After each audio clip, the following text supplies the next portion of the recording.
Yo, welcome back to Antonio Mango channel. And if you are here, please make sure you smash that like button. If you are new here, make sure you hit that subscribe button.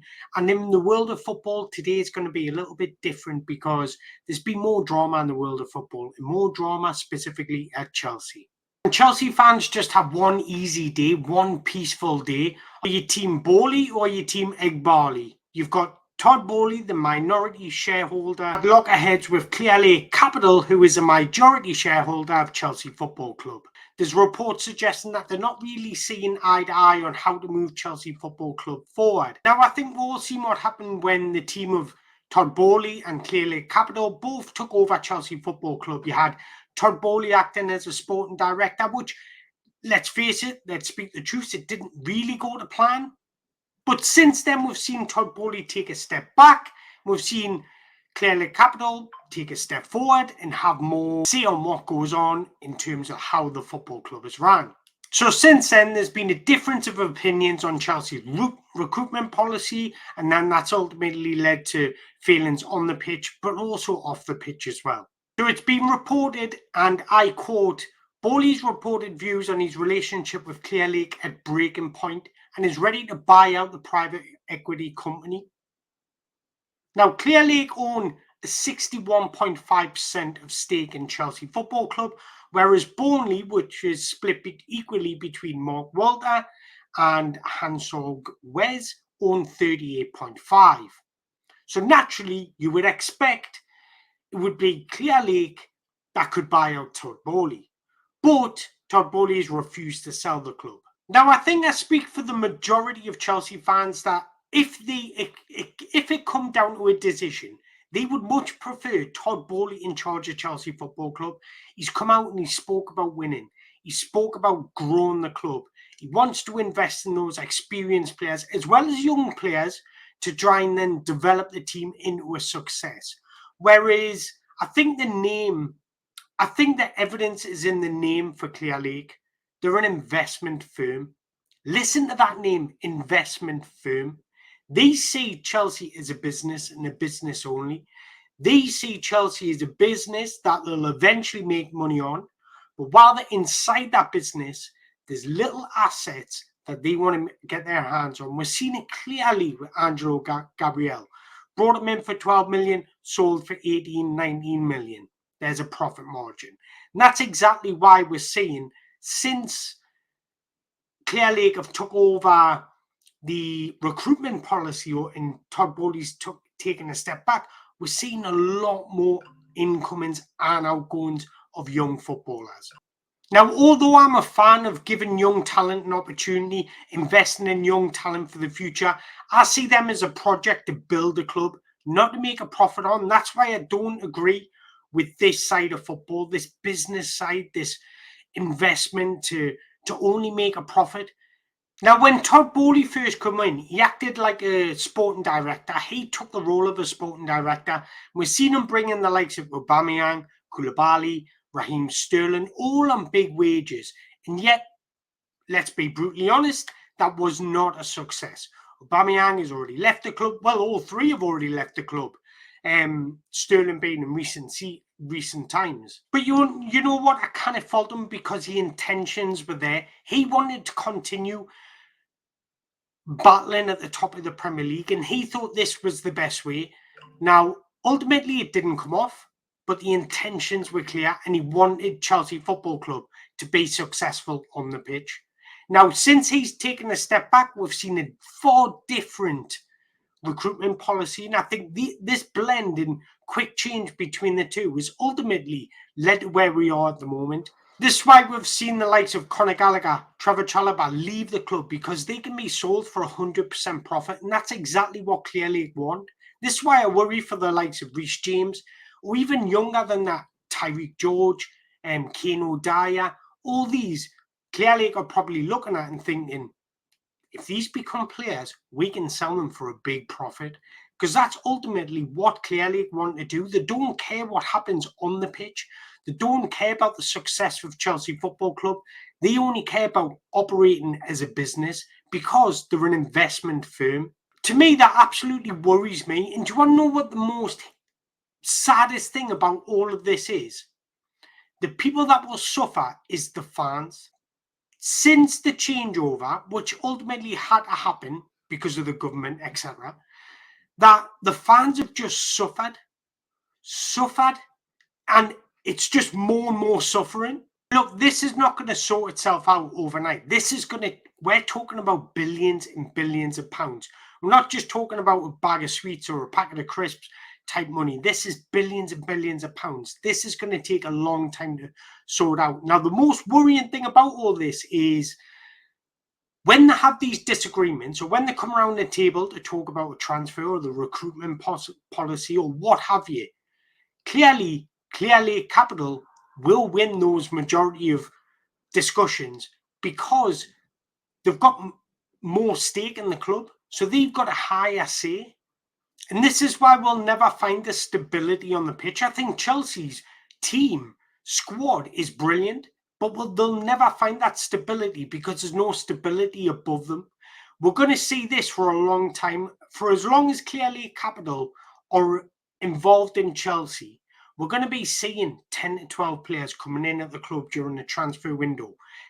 Or maybe not the winter window, the summer window, should I say. Maybe 10 to 12 players leaving the club during a window. All this is just managing assets. That's exactly what they do as a business. That's exactly what investment firms do. They manage assets, bring assets in, sell them on for a profit, making these little tweaks on players that they might not necessarily be interested in performing on the pitch, but if they can make a profit off them, they'll undoubtedly optimize that opportunity. So it's clear that this needs to get organized as soon as possible. These differences need to get resolved. How can Chelsea fans trust where the club is going, what direction they're going, when the owners, we're not even talking about board level. This is unprecedented. We're talking about ownership level. When the ownership level can't even agree or trust each other, how can Chelsea fans trust them? I mean, it doesn't take a genius to work out that in any business, let alone a billion-pound football club, needs everybody pulling in the same direction to be successful. No wonder Chelsea fans are finding it hard to connect with the team, connect with the club, because when everyone's seen as assets to them, can you really trust them not to sell the best players? If a big bid comes in for Cole Palmer, for example, a bigger, even if it's 20 million more than, or 40 million more than what they paid, that's a profit for them. I'm not saying that's likely to happen. I get that, but that's just an example of what I'm trying to say. So I think it also doesn't take a genius to work out that clearly aren't looking at the sporting side of things and achievements. And it's clear that Todd Boehly actually wants to win. He said it, although he might not get everything right. People in business makes mistakes, but when the intentions are clear to see, then that's what you can respect. So it's clear that this is extremely worrying and this needs to be resolved. So when they're having conversations, they're pretty much at loggerheads saying, I don't want to sell, but I want to buy you out. Well, I don't want to sell, but I want to buy you out. And for those that don't really know what or who Clearlake Capital are, they are a private investment firm, like I mentioned earlier. They build up their billions by investing in businesses, assets, and selling them on for a profit. And that's exactly what their intentions are on Chelsea Football Club. Clear that if Clearlake Capital did gather full control of Chelsea Football Club, nothing much will change. What we've seen over the past couple of transfer windows will probably continue to happen, whether you like that or don't. That will probably continue to happen, probably even more to a higher extent. And the reason I say that is because I won't have Todd Boehly in the area saying, I don't want that. That's not correct. That's not the way I want to run this. So from a Chelsea's perspective, it's pretty much having an eye for talent. So, for example, picking up something that looks like it's going to be extremely promising, making it a little bit more shiny and selling it on for a profit. They do this with like insurance companies, investing in them, making them shiny again, growing it, and then selling it for a profit. That's ultimately from a Chelsea perspective, what they're doing with these individual players and what they'll do in the longer run with Chelsea Football Club. But the lack of stability and continuity at Chelsea Football Club hasn't just been between the two ownerships. We've also seen recently that the CEO, Chris Jurisic, has left. Now, in my personal opinion, I don't think that's a bad thing. He went on record saying that they needed 3 points against Wimbledon in a cup game.